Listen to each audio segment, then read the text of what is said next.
Hello everyone. NEET MDS के almost 15 days बाकी है और बहुत सारे स्टूडेंट अच्छे से प्रिपरेशन कर रहे होंगे।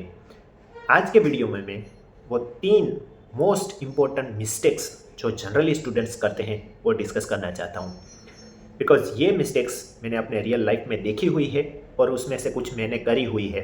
So let's get started. जब मैं नीट यूजी की प्रिपरेशन कर रहा था तब बिफोर 15 डेज मुझे कुछ फिजिक्स में डाउट थे और वो डाउट्स मैं अपने टीचर से डिस्कस करना चाहता था।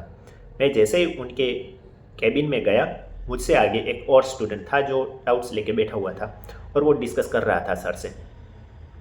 लेकिन उसके हाथ में जो बुक थी वो मैंने पहली बार देखी थी और मैंने वो बुक नहीं पढ़ी थी। मैं एंग्शियस हो गया कि यार ये बंदा तो कुछ अलग ही बुक पढ़ रहा है जो मैंने कभी पढ़ी ही नहीं है। मैंने दूसरे दिन वो बुक मंगवा ली और लास्ट 15 डेज मैंने उसमें से पढ़ाई की। एंड गेस व्हाट, मेरा रिजल्ट टोटली डाउनग्रेड में चला गया। मैं लास्ट 15 डेज में वो पढ़ रहा था जो मैंने अगले 1 साल में नहीं पढ़ा था और मेरे 1 साल की जो मेहनत थी वो मैंने रिवाइज नहीं किया लास्ट 15 डेज में।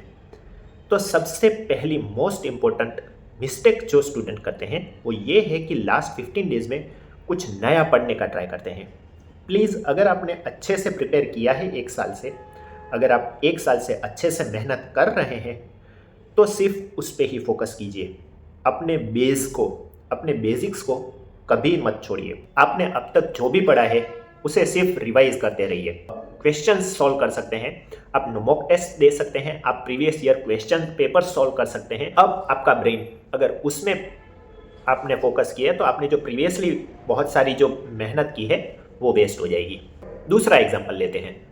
मैं जब नीट एमडीएस की प्रिपरेशन कर रहा था तो मेरा एक कलीग था, अच्छा खासा होशियार बंदा जिसे सब कुछ याद रह जाता था। उसने बीडीएस में कुछ नहीं पढ़ा था, लेकिन उसका ब्रेन इतना शार्प था कि वो जो भी पढ़ता था उसे याद रह जाता था। और 2 महीने से पहले, नीट के 2 महीने पहले उसने पढ़ना शुरू किया। वो बहुत ही अच्छे से पढ़ रहा था और उसने ऑलमोस्ट 25% पल्स कंप्लीट कर दी थी। लेकिन जब एग्ज़ाम के 15 दिन बाकी थे तब उसके हाथ में एक नेटफ्लिक्स की सीरीज़ लग गई और वो देखने लगा। आप मानेंगे नहीं, उसने लास्ट के 15 डेज कुछ भी नहीं पढ़ा। वो इतना अच्छा रैंक ला सकता था, मुझे उसे देख के लगता था कि ये बंदा अगर लास्ट तक पढ़ेगा तो वो अच्छा खासा रैंक ले आएगा, भले ही उसने बीडीएस में नहीं पढ़ा है। लेकिन उसने लास्ट 15 डेज में फोकस नहीं किया, उसका कोई भी रैंक नहीं आया, उसे कहीं पे भी एडमिशन नहीं मिला। सो सेकंड लेसन ये है कि अगर आपने पहले बहुत ही अच्छी मेहनत नहीं की है, ठीक है, आपके पास अगर लास्ट 15 डेज है तो आप फ्रस्ट्रेट होकर अगर बैठ जाते हैं या फिर आप डिसिप्लिन नहीं रहते हैं तो आपका रिजल्ट बहुत बुरी तरह से इफेक्ट होगा। सो ये लास्ट 15 डेज आपको अपने मैराथन की तरह देखने हैं कि आपने 1 साल से अगर मेहनत की है तो लास्ट 15 डेज ये मेरा लास्ट एफर्ट होता है। उसमें आपको मेहनत बढ़ानी है, मेहनत छोड़नी नहीं है और उसके लिए आपको डिसिप्लिन रहना पड़ेगा। लास्ट 15 डेज में कुछ भी नई सीरीज़ चालू करना है, कुछ नया एंटरटेनमेंट कुछ भी नहीं करना है। फोकस अपना पूरा पढ़ाई पे करना है, क्योंकि ये लास्ट 15 डेज ही है। उसके बाद आप पूरा एंजॉय कर सकते हैं। लाइफ ये 15 डेज में आपकी डिसाइड होने वाली है। तो सेकंड लेसन है, फोकस्ड रहिए, डिसिप्लिन रहिए। थर्ड एग्जाम्पल, जब मैं 12th में था तब मेरे एक सीनियर थे जो नीट यूजी की प्रिपरेशन कर रहे थे और वो बहुत ही इंटेलिजेंट स्टूडेंट थे, बहुत ही होशियार स्टूडेंट थे। उनका बायोलॉजी इतना स्ट्रांग था कि उनको सब आता था। एनसीईआरटी की पूरी बायोलॉजी की बुक उन्होंने रट रखी थी। जब एग्जाम के 15 दिन बाकी थे तो वो एंशियस होने लगे कि मुझे सब आता है, अब मैं क्या करूं। उनकी एंग्जाइटी इतनी ज़्यादा बढ़ गई कि वो लास्ट 5 दिन सोए ही नहीं। उनको यही डर था कि अगर मेरा नहीं हुआ, इतनी मेहनत करने के बाद भी अगर मेरा नहीं हुआ तो मैं क्या करूंगा। उन्होंने जब एग्ज़ाम दी तब यूजी में हमारे एग्ज़ाम में ओएमआर शीट में हमें सर्कल करने होते हैं।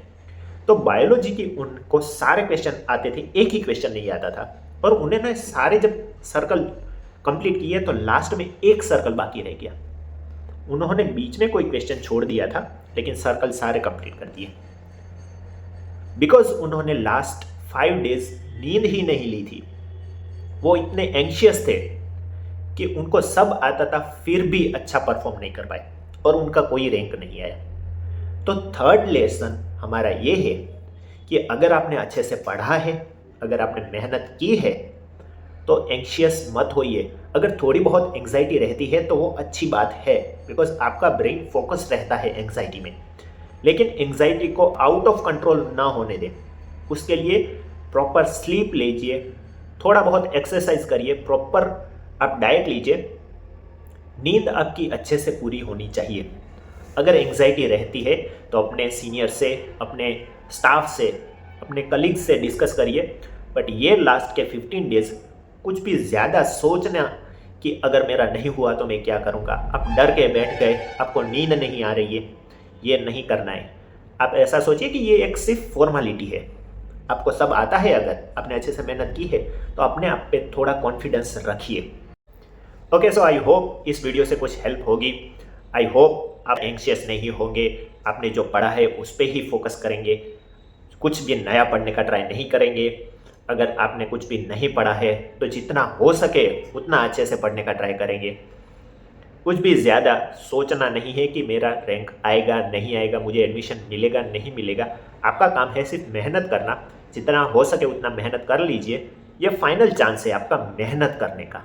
ये समझिए कि कोई भी कॉम्पिटिटिव एग्ज़ाम देने का ये आपके पास फाइनल चांस है। हो सकता है उसके बाद आपके पास कोई कॉम्पिटिटिव एग्ज़ाम, आप कॉम्पिटिटिव एग्ज़ाम में पार्ट लेने का ही आपको ना मौका मिले।